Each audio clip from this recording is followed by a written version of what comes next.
Assalamualaikum warahmatullahi wabarakatuh. Alhamdulillah. Nahmaduhu wa nasta'inuhu wa nastaghfiruh. Wa na'udzu billah min shururi anfusina wa min sayyiati a'malina. Man yahdihillahu fala mudilla lahu wa man yudlil fala hadiya lahu.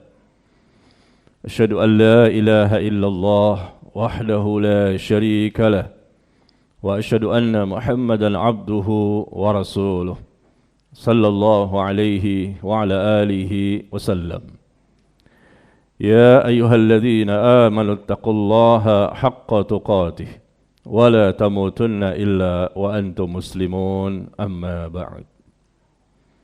Kaum muslimin yang berbahagia, kita bersyukur kepada Allah tabaraka wa ta'ala. Di siang hari ini kembali kita dapat mendatangi salah satu rumah Allah, masjid yang merupakan tempat yang paling Allah cintai di muka bumi ini.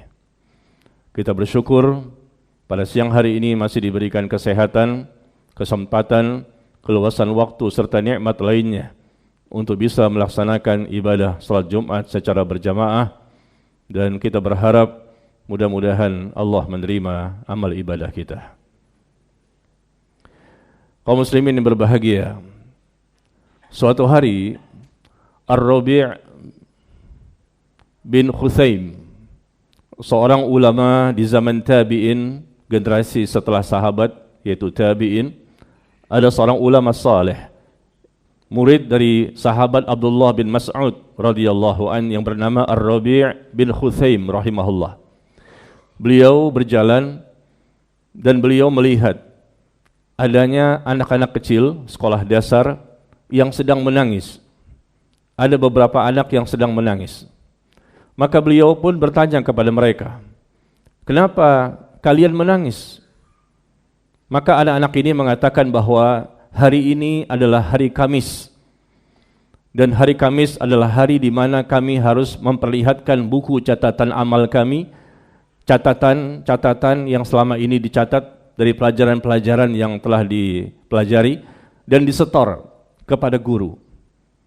Buku catatan disetor dan diperlihatkan kepada guru, dan kami takut kalau catatan itu ternyata ada kekurangan sehingga kami mengalami hukuman. Kami khawatir mendapatkan hukuman karena catatan kami ternyata ada yang kurang, sehingga kami menangis dan takut dengan hukuman tersebut.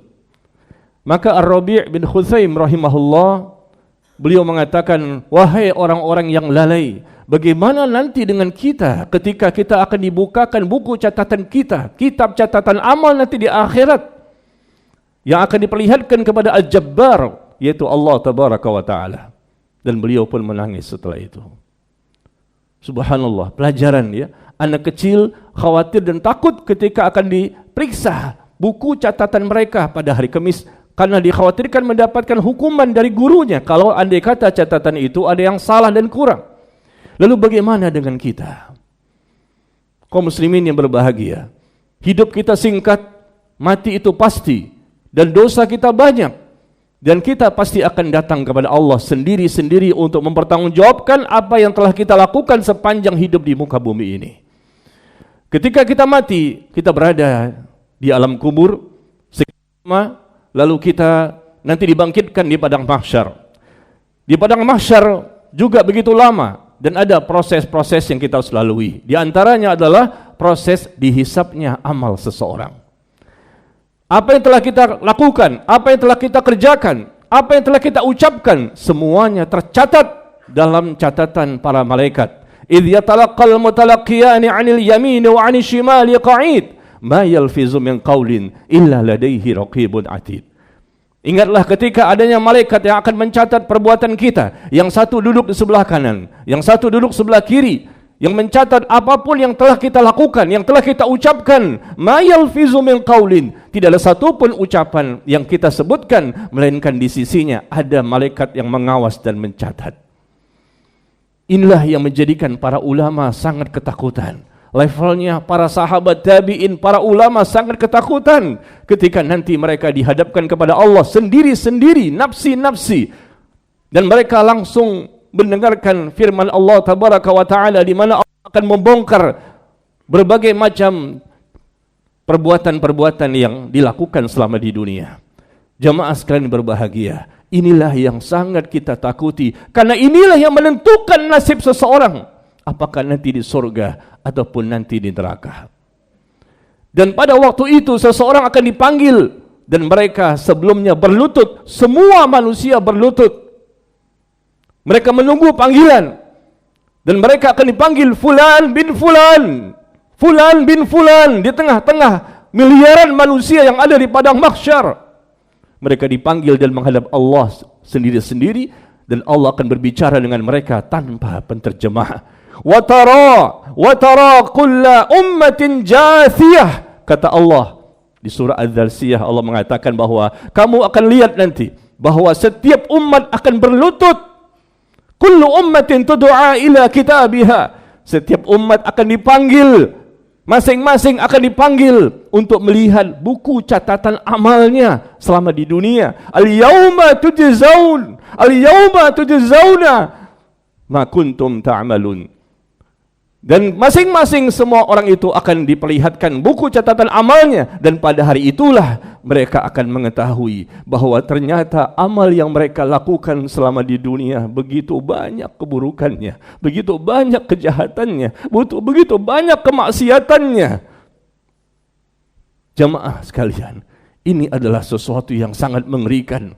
Karena apa? Ini menentukan nasib seseorang. Diberikan buku kitab catatan amal yang kita sembunyikan atau mungkin terang-terangan di hadapan manusia. Semuanya terlihat, tidak ada yang luput, rinci, detail dalam catatan para malaikat. Wa wudi'al kitab, kata Allah, wa wudi'al kitab fataral mujrimina mushfiqina mimma fihi wa yaqulun.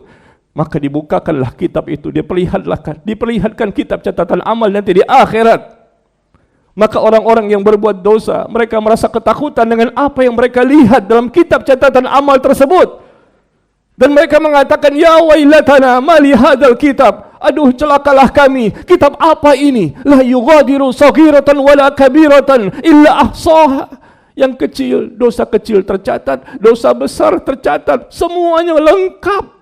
Wa wajadu ma amilu hadira, dan mereka mendapatkan semua yang mereka kerjakan ada di situ. Wala yazlimu rabbuka ahada, dan Allah tidak pernah zalim kepada hambanya sedikit pun.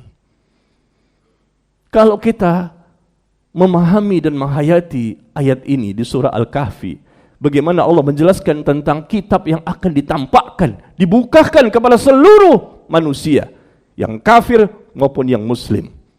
Tentunya kita akan lebih waspada dan lebih berhati-hati dalam menjalani kehidupan selama di dunia. Meskipun ujian ada, cobaan ada, musibah ada, bencana, malapetaka, bahkan wabah pandemi, tapi semuanya kita bisa lalui insya Allah dengan tenang. Kita lalui dengan ringan, karena kita tahu yang lebih berat, yang lebih besar, yang lebih menakutkan dan mengerikan bukanlah musibah yang terjadi di dunia, tetapi musibah yang nanti terjadi di akhirat. Fa amma man utiya kitabahu biyaminih, ada orang-orang yang mendapatkan buku kitab catatan amalnya dari sebelah kanan. Fa sawfa yuhasabu hisaban yasira, maka mereka mendapatkan hisab dengan hisab yang mudah. Ada 3 jenis penghisapan yang akan dilakukan pada hamba nanti di akhirat. Ada orang yang dihisab dengan hisab yang mudah, ada orang yang dihisab dengan hisab yang berat, dan ada orang yang tanpa dihisab dan tanpa diazab. Ini yang selalu dipikirkan oleh orang-orang saleh. Mereka sudah saleh, mereka sudah bertakwa, mereka sudah sangat dekat kepada Allah. Tapi kalau sudah bicara masalah penghisapan, ketika diberikan buku catatan amal, maka mereka sedih, mereka menangis, maka mereka takut kalau andai kata mereka yang sudah saleh ini, tapi ternyata Allah campakkan mereka ke dalam neraka jahanam. Kalau diberikan buku catatan dari sebelah kanan, maka tentunya bergembira, karena merekalah orang yang akan masuk surga. Nanti kita semua akan mengalami bagaimana pemberian kitab itu. Apakah dari sebelah kanan, apakah sebelah kiri, atau dari arah sebelah belakang? Dari mana? Ketika seseorang mendapatkan dari sebelah kanan, maka dia jelas penghuni surga. Orang yang mendapatkan buku catatan amal perbuatan yang dia lakukan sembunyi-sembunyi maupun terang-terangan, ikhlas, riya dan lain-lain, semuanya kalau tidak mendapatkan ampunan, dia mendapatkan dari sebelah kiri dan juga dari sebelah belakang. Inilah orang kafir dan orang-orang munafik yang Allah tidak berikan ampunan kepada mereka. Maka jamaah sekalian yang berbahagia, tumbuhkanlah rasa takut kita kepada Allah. Masalah dunia kita fikirkan, masalah dunia kita cari solusi, masalah dunia kita cari jalan keluar. Tetapi dunia bukan segala-galanya. Ingat, dunia bukan segala-galanya. Yang lebih besar untuk kita prioritaskan, untuk kita pikirkan, untuk kita bersiap-siap menggetarkan hati adalah kita memikirkan masalah akhirat. Karena itulah kehidupan yang sebenar-benarnya. La aisha illa aishul akhirah. Tidak ada kehidupan melainkan kehidupan akhirat. Seharusnya seorang muslim lebih besar prioritasnya, persentasenya memikirkan akhirat. Dunia dia cari, silakan. Dia mau jadi orang kaya, silakan, asalkan dengan cara-cara yang benar. Tetapi dunia tidak pernah berada di hatinya. Dunia di tangannya, akhirat selalu ada di hatinya. Yang dia pikirkan, dia prioritaskan, dia pedulikan, yang dia persiapkan. Bagaimana seandainya ketika seseorang mendapatkan buku catatan amal, ditampakkan semua, tentunya dia sangat ketakutan. Mumpung masih hidup, kita masih diberikan kesehatan, masih bisa beramal soleh. Jangan lalai, jangan malas, jangan tidak semangat. Meskipun musibah wabah masih ada, meskipun belum total, mudah-mudahan Allah cabut semua ini, Allah angkat wabah ini. Tapi tolong perhatikan, dunia bukanlah sesuatu yang mesti kita takuti. Apapun yang terjadi, yang penting kalau Allah sudah ridha, semua selesai. Allah sudah ridha, semua terasa ringan. Yang kita kejar bagaimana Allah ridha atau tidak. Kalau Allah murka kepada kita, itu yang kita khawatirkan. Fa amma man utiya kitabahu biyamini. Lihat apa kata Allah, yauma idzin tu'raduna la takhfa minkum khafiyah. Pada hari itu kamu dihadapkan kepada Allah dan tidak ada yang tersembunyi bagi Allah sedikit pun atas apa yang telah kamu kerjakan. Dan orang-orang yang telah mendapatkan buku catatan amal dari sebelah kanan, maka dia mengatakan fayaqulu ha umqra'u kitabiyah. Dia mengatakan ambillah, bacalah kitabku ini. Bahagia sekali orang yang mendapatkan kitab dari sebelah kanannya. Ambillah, bacalah kitabku ini. Masya Allah. Dia berbahagia, inni zanantu anni mulaqin hisabiyah. Sesungguhnya aku yakin di dunia, aku yakin bahwa suatu saat nanti aku akan mengalami proses hisab seperti ini. Maka aku persiapkan bekalku sebanyak mungkin. Aku berusaha ikhlas dalam beribadah dan aku selalu berusaha mengikuti sunnah Nabi SAW. Aku yakin hisab itu ada dan aku persiapkan. Maka orang seperti ini, kata Allah, fahuwa fi 'aishatir radiyah. Dia mendapatkan kehidupan yang diridhoi. Fi jannatin 'aliyah. Dia mendapatkan surga yang tinggi. Qutufuha daniyah. Dia mendapatkan buah-buahan di dalam surga tersebut sangat dekat dengan dirinya. Dan Allah mengatakan kulu washrabu hani'an bima aslaftum fil ayyamil khaliyah. Makanlah di surga dengan penuh kenikmatan. Makan dan minumlah dengan nikmat disebabkan apa yang telah kamu kerjakan selama di dunia pada hari-hari yang lalu. Inilah golongan sebelah kanan yang mendapatkan kitab catatan amal dari sebelah kanan, dan mereka masuk surga dengan kebahagiaan yang luar biasa. Karena selama di dunia mereka bertakwa, mereka orang saleh, orang yang punya rasa takut dan selalu bertaubat kepada Allah. Tapi kemudian Allah melanjutkan ayat tersebut di surat Al-Haqqah. Wa amma man utiya kitabahu bishimali. Adapun orang-orang yang mendapatkan kitab catatan amal dari sebelah kiri. Jamaah, dari sebelah kiri. Fayaqulu ya laitani lam uta kitabiyah. Maka dia mengatakan, alangkah sebaiknya, alangkah sekiranya aku tidak mendapatkan kitab catatan amalku ini. Walam adri ma hisabiyah, sehingga aku tidak mengetahui bagaimana catatan yang ada dalam kitab itu. Dia mengharapkan tidak mendapatkan buku itu. Tidak bisa, semua catatan kita ada. Kalau kita selalu merenung ketika berbicara, melangkah, ketika kita akan melakukan suatu aktivitas, kita ingat malaikat hadir, malaikat menjaga, malaikat mengawasi. Sembunyi terang-terangan, semua ketahuan. Yastakhfuna minan nas wa yastakhfuna minallah. Dia bisa bersembunyi dari manusia, tapi enggak bisa bersembunyi dari Allah. Tentunya kita akan bisa memperkecil tingkat dosa kita, karena kita tahu Allah itu ada dan malaikat selalu mengawasi kita. Orang-orang yang mendapatkan kitab dari Allah sebelah kirinya, dia mengatakan, ya laitani lam uta kitabiyah. Alangkah sekiranya aku tidak mendapatkan kitab ini. Kitab ini tidak diberikan kepada aku, karena aku tidak mengetahui bagaimana hisabku nanti. Yang akan terjadi adalah Allah akan memberikan siksaan dan hukuman dan balasan keburukan kepada mereka.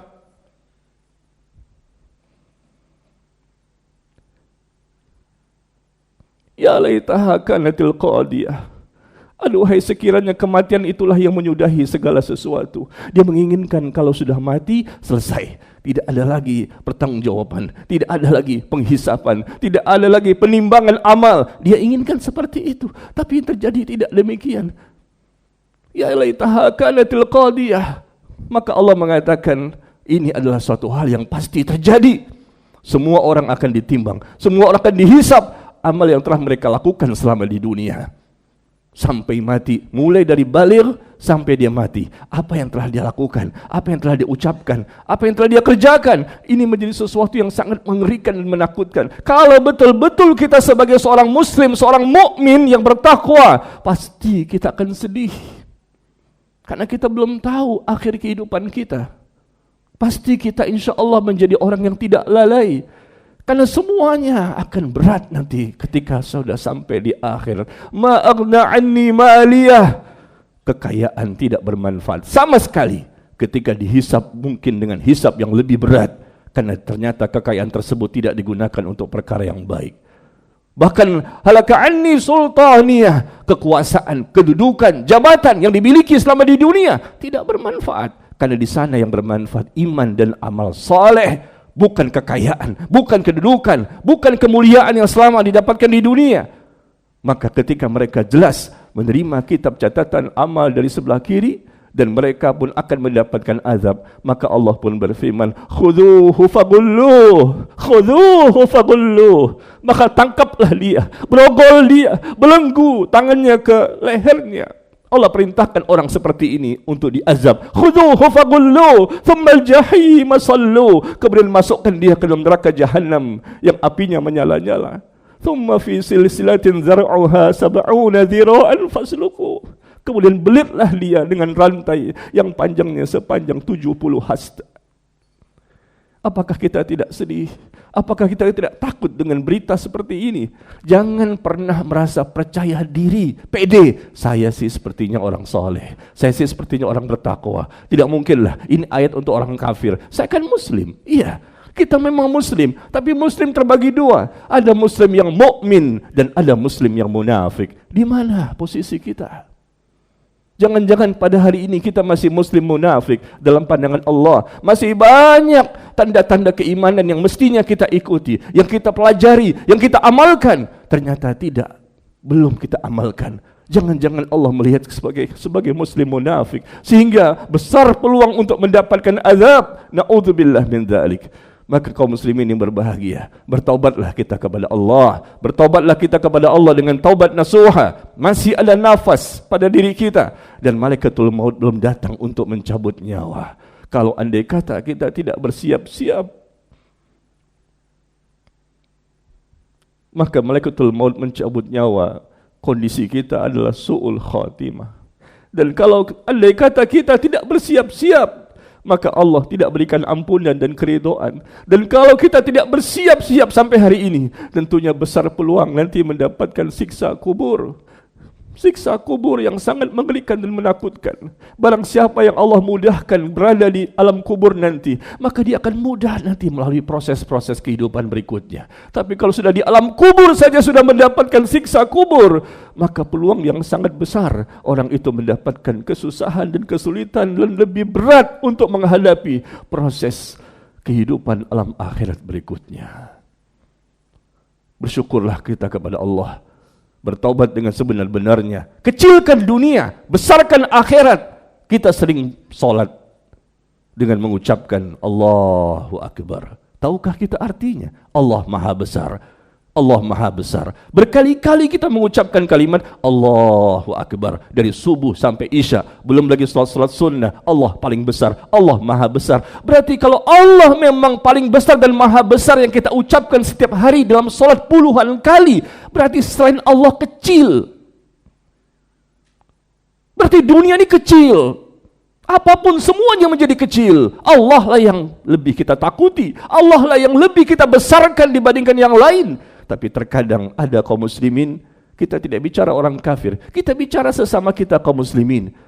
Padahal mereka muslim, bertakbir setiap hari. Ketika lebaran pun ketika itu mereka bertakbir. Idul Adha mereka bertakbir. Tapi dalam kehidupan sehari-hari tidak membesarkan Allah. Masih berbuat dosa dan maksiat. Masih lalai dan masih berbuat sesuatu yang diikuti hawa nafsunya, kepentingan dunianya, egonya. Na'udzubillah. Semoga Allah memberikan hidayah kepada kita. Aqulu qauli hadza wa astaghfirullah li wa lakum.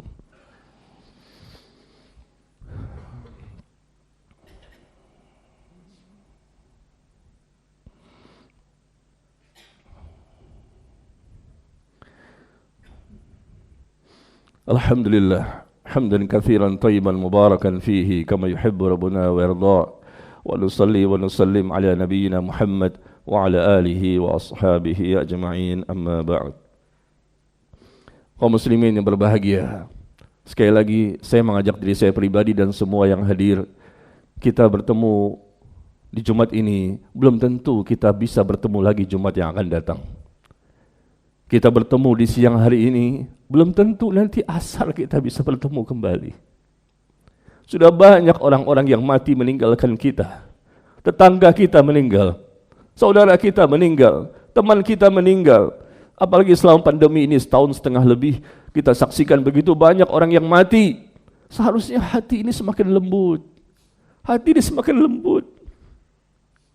Seharusnya hati ini semakin tumbuh rasa takut. Karena kita pun menunggu panggilan dari Allah yang kita tahu secara pasti, demi Allah, pasti bahwa mati itu pasti akan terjadi pada diri kita. Tapi kenapa sampai hari ini masih keras hati kita? Masih belum banyak persiapan yang kita lakukan. Bangun malam masih malas. Berangkat ke masjid untuk salat berjamaah subuh sampai isya. Di mana subuh kita?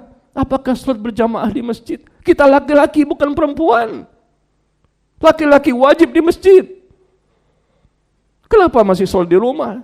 Ini bentuk orang-orang yang tidak peduli kepada agamanya. Dia hanya memikirkan dunia, dunia dan dunia. Pagi, siang, sore, malam dunia. Padahal dunia akan ditinggalkan. Istri tinggalkan, anak ditinggalkan, semua harta ditinggalkan. Yang nanti bermanfaat bagi kita di alam kubur hanyalah iman dan amal saleh. Ditanya oleh malaikat Munkar dan Nakir, Man Rabbuka? Siapa Tuhanmu? Man Nabiyuka? Siapa nabimu? Madinuka? Apa agamamu? Pertanyaan yang gampang kita jawab saat ini. Rabb kami adalah Allah, Nabi kami Nabi Muhammad SAW, dan agama kami adalah Islam. Iya, saat ini kita mudah menjawab, tapi nanti ketika di alam kubur, yang bisa menjawab adalah orang-orang yang Allah kuatkan imannya. Allah kuatkan karena memang selama di dunia mereka memiliki iman yang kuat, akidah yang benar, akidah yang lurus, yang ikhlas, tidak riya, tidak sum'ah, tidak ujub, tidak sombong, hanya kepada Allah mereka beribadah. Dan mereka adalah orang-orang yang selalu takut meskipun sudah beribadah. Bayangkan, sudah beribadah tapi takut kalau amal tidak diterima. Bagaimana kita belum beribadah secara maksimal, masih malas dan tidak mau datang untuk majelis ilmu, mendengarkan kajian. Iman turun, hidayah itu kadang bertambah, hidayah datang berkurang. Tapi kalau kita tidak berusaha, dikhawatirkan hidayah itu semakin berkurang dan semakin berkurang. Lalu bagaimana nasib kita nanti? Apakah kita mau meninggal dalam kondisi su'ul khatimah? Apakah kita mau mati dalam kondisi yang mengenaskan dan tragis? Apakah kita mau mati dalam kondisi Allah tidak ridho dan Allah tidak ampuni? Sadarkan diri kita. Sedihlah kita, jangan hanya bergembira di dunia ini. Seorang mukmin harusnya lebih banyak bersedih karena dia tidak tahu bagaimana nasib dia nanti di akhirat. Kehidupan yang kekal abadi selama-lamanya. Bagaimana nasibnya? Apakah disiksa Apakah dia mendapatkan ampunan dari Allah? Ini yang dipikirkan setiap hari, setiap saat kita pikirkan. Maka sudah sewajarnya orang-orang yang punya rasa takut kepada Allah, mereka banyak bersedih dan menangis kepada Allah. Mereka bermunajat meminta kepada Allah agar Allah selamatkan diri mereka. Inilah ciri khas orang-orang yang saleh. Adapun orang yang hatinya keras, bahkan kerasnya seperti batu, bahkan lebih keras dibandingkan batu, orang seperti inilah orang-orang yang dikhawatirkan tidak diberikan taubat oleh Allah. Orang-orang yang dikhawatirkan tidak mendapatkan tambahan-tambahan hidayah dari Allah. Mana air mata orang yang saleh?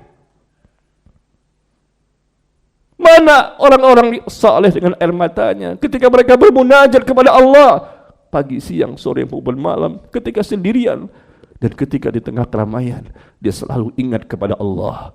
Allah lah yang dia cintai dan paling dia cintai, dan dia mohon kepada Allah, Allahumma inni as'aluka hubbaka wa hubba man yuhibbuka wa hubba kulli amalin yuqarribuni ila hubbik. Ya Allah, aku mohon cintamu dan mencintai orang-orang yang mencintaimu, dan mencintai seluruh amalan apapun yang dapat mendekatkan diriku kepadamu. Dan untuk mendapatkan cinta Allah, kita wajib untuk mengikuti sunnah Nabi sallallahu alaihi wasallam. Semoga khutbah yang sangat singkat ini bermanfaat untuk kita semua. Semoga hati kita semakin lembut. Semoga kita masih diberikan hidayah oleh Allah dan terus diberikan hidayah sampai mati. Semoga kita tersadarkan dari kelalaian dan mengikuti hawa nafsu yang selama ini kita lakukan. Sadarlah bahwa kita belum ada apa-apanya. Meskipun kita sudah beribadah, meskipun kita sudah beramal, belum, masih jauh perjalanan. Kenapa? Karena dosa kita pun juga tidak pernah berhenti. Dosa kita terus bertambah. Bagaimana kita bisa percaya diri dengan apa yang telah kita kerjakan? Semoga Allah menambahkan hidayah kepada kita. Semoga Allah selamatkan kita. Semoga Allah selalu memberikan berbagai macam nikmat kepada kita yang membuat kita tidak menjadi orang yang lalai, tapi semakin mendekatkan diri kepadanya. Allahumma salli ala Muhammad wa ala ali Muhammad kama sallaita ala Ibrahim wa ala ali Ibrahim innaka Hamidum Majid, wa barik ala Muhammad wa ala ali Muhammad kama barakta ala Ibrahim wa ala ali Ibrahim innaka Hamidum Majid. Allahumma ighfir lil muslimin wal muslimat wal mu'minin wal mu'minat al ahya'i minhum wal amwat innaka sami'un qaribun mujibud da'awat ya qadiyal hajat. Allahumma ya hayyu ya qayyum birahmatika nastaghith aslih lana sya'nana kullah wa la takilna ila anfusina tarfata ain. Allahumma ya Rabb, la ilaha illa anta subhanak inna kunna minaz zalimin. Allahumma ya Rabb ya hayyu ya qayyum, Allahumma ajirna minan nar, Allahumma ajirna minan nar, Allahumma ajirna minan nar. Allahumma inna na'udzu bika min adzabi jahannam wa min adzabil qubur wa min fitnatil mahya wal mamat wa min fitnatil masihid dajjal. Allahumma inna nas'aluka husnal khatimah, Allahumma inna nas'aluka husnal khatimah wa na'udzu bika min su'il khatimah wa na'udzu bika min su'il khatimah. Allahumma hawwin 'alaina fi sakaratil maut, Allahumma hawwin 'alaina fi sakaratil maut. Allahumma inna nas'aluka al-huda wat tuqa wal afafa wal ghina. Allahumma yaqina, Allahumma qina min adabik, adabid dunya wal akhirah. Qina min adabik, adabid dunya wal akhirah. La hawla wala quwwata illa bik. Allahumma taqabbal minna innaka antas sami'ul alim wa tub alaina innaka antat tawwabur rahim. Wa sallallahu ala nabiyyina Muhammad wa ala alihi wa ashabihi ajma'in walhamdulillahi rabbil alamin. Aqimis salat.